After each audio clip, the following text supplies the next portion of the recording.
actually. How do you feel being here? Excited. Good. Yeah, excited.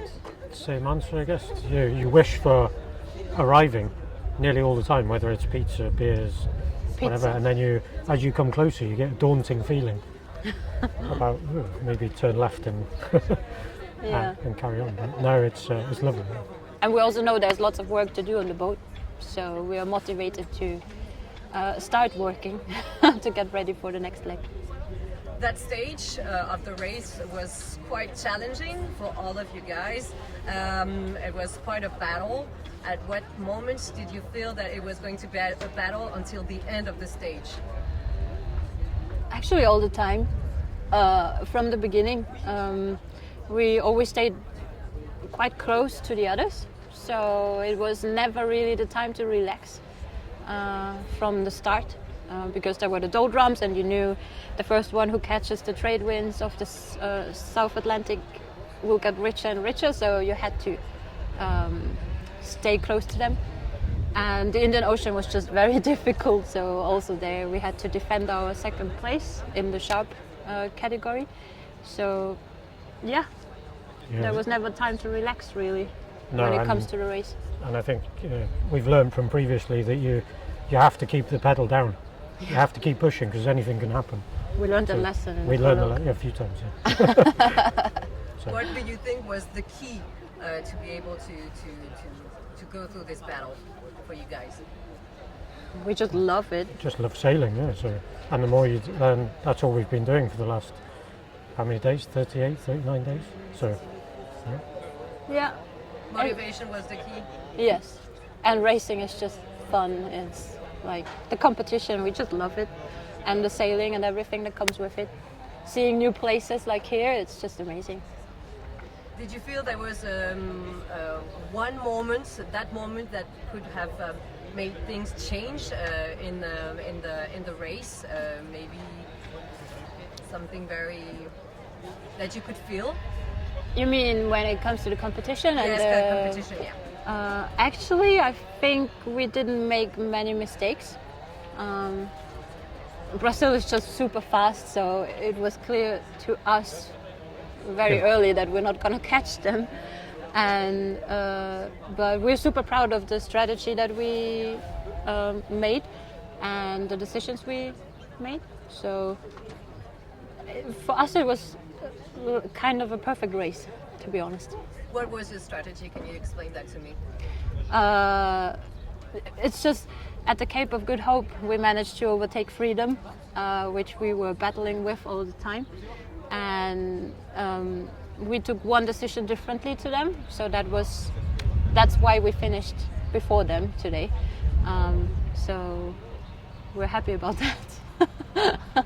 How did you deal with that pressure all the time? How do you deal with the pressure of seeing all your I don't have the word adversaires, competitors? How do you deal with that pressure? Seeing them, maybe seeing them on the sea or seeing them on the radar. How do you deal with that pressure? We never saw them. We never physically saw them, but having them even on the screen as a little triangle chasing you, or in front that you're chasing, that's the kind of pressure you need or want, and you thrive on. Yeah. So not having that pressure, it gives you a purpose having it. Yeah. So yeah, it's good. And we were like, okay, in 1 hour 15 minutes, that's the next update. So this was like every 4 hours we were looking forward to seeing how the others are doing. Did they get closer? Did they get further away? So it was a constant 4-hour countdown for 38 days.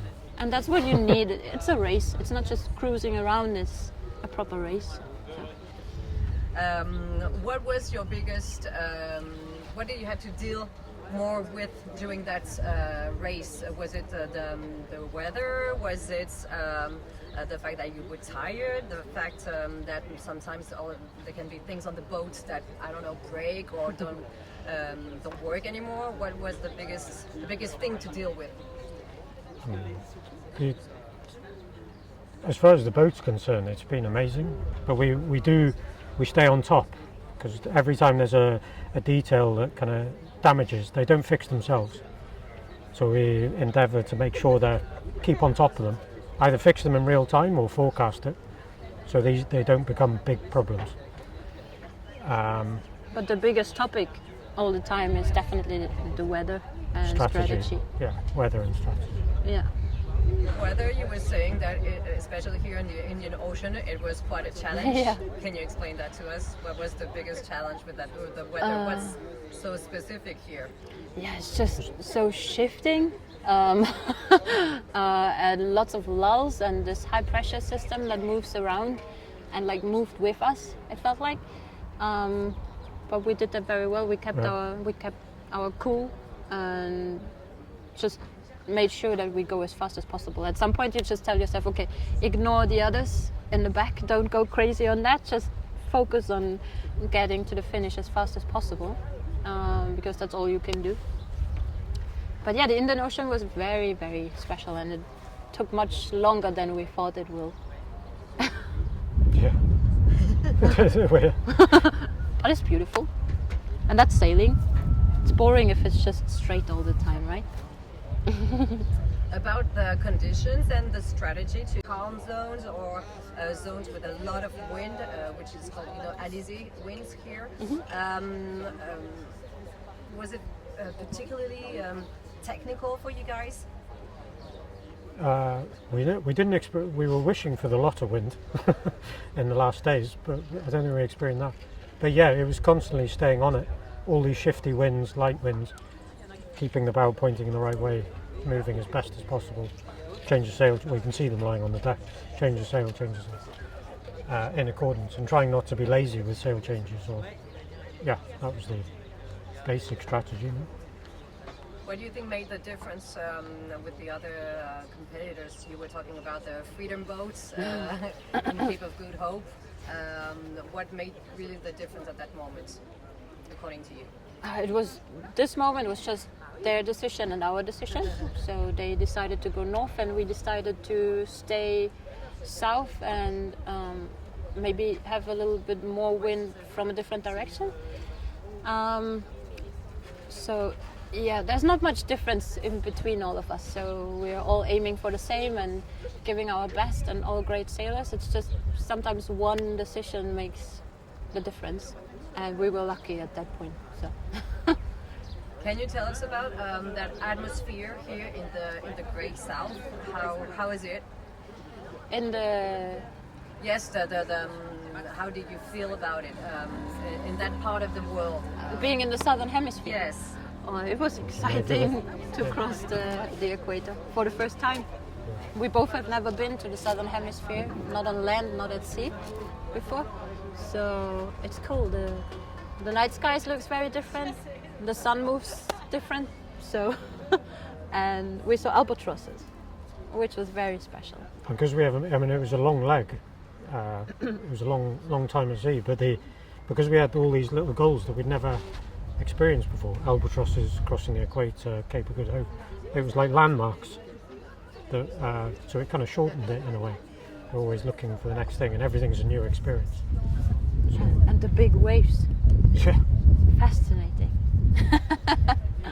Really cool. Coming back to strategy, do you have to make tactical choices, risky choices to be able to take advantage on other competitors? You try. You try all the time to find a little bit of difference that maybe makes you go further than the others. But it's difficult. Everyone always tries to do that. Sometimes it's successful, sometimes it's not. What would you call a risky thing that you did? What kind of? We didn't really do. I mean, the only risky thing which felt risky when we decided to do it was that moment at Cape of Good Hope, because we didn't know in the beginning, is it gonna pay off for them who go to the north, or is it gonna pay off in the south? So you never know when you decide. And sometimes it's not obvious, so sometimes it's worth taking a risk. Yeah. You just have to trust your gut and your feeling. And maybe you're lucky, maybe you're not. Okay. About the boat and your preparation, how did your boat go on that stage? Did you have any technical problems? I'm asking you again the question, but it's important. she's amazing. Yes, she was amazing. Yeah, and like I said before, it's just any details we just overcome in real time, so they don't escalate. But overall, it's just minor scars that we're going to resolve here in the next days, and we still haven't found her limit. Yeah, I think we put her together, we rebuilt her, and then it's the first time we've pushed her this hard, and it still feels like she's got more to give.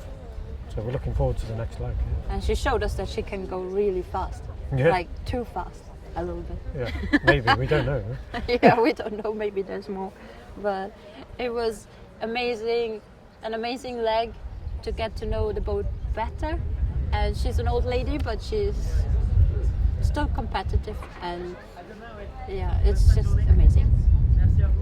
On that what you felt about it, how did you feel about that battle on the human plan? Was it exciting? Was it exhausting? Was it everything? All of the feelings. Everything. Yeah. You're in it for too long not to experience all the emotions. Yeah. So you're excited, tired, You hate it, you happy, love it. never want to go sailing again. Yeah. It's I the was only thing done you want to sometimes. do ever. It's like, Going upwind for how long? 10 days Yeah. in the South Atlantic, going south, it was just like, what the fuck? Why are we and doing Brazil it? was like 200 miles away. Yeah, 300 miles away. getting further and further. Yeah, you have all the feelings. Which stage was the most emotionally tense for you guys? We're parking just now. Yeah, honestly. Yes, because it's your very first step, your very first stop during that race. So Yeah, after a long time at sea. Yeah, a long time at sea, and yeah, your brain's still always playing catch up all the time. We're still in sailing mode, and not in hundreds of people mode. So yeah. For me, the most intense part of the race was being so close, or in the Southern Ocean. It's just something you read about a lot when you read all the typical classic books, and to be there for the first time yourself is such a great feeling with It's a your little privilege. boat, and yeah, it feels like an honor to be there, to be able to do that and see the albatrosses. I'm so fascinated about them. It's just to see them live is really cool. how do you manage to stay very focused all the race long? You were saying we were focused. How do you manage to be focused like that?